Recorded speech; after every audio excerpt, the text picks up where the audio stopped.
Presiden Rusia Vladimir Putin memastikan Rusia ambil bagian dalam acara konferensi tingkat tinggi atau KTT G20 di Bali pada November mendatang. Hal ini disampaikannya dalam acara konferensi pers setelah agenda kunjungan ke Uzbekistan pada Jumat 16 September lalu.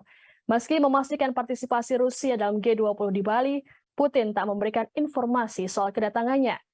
Putin berujar dirinya telah mendapat undangan dari Presiden Joko Widodo untuk hadir dalam G20.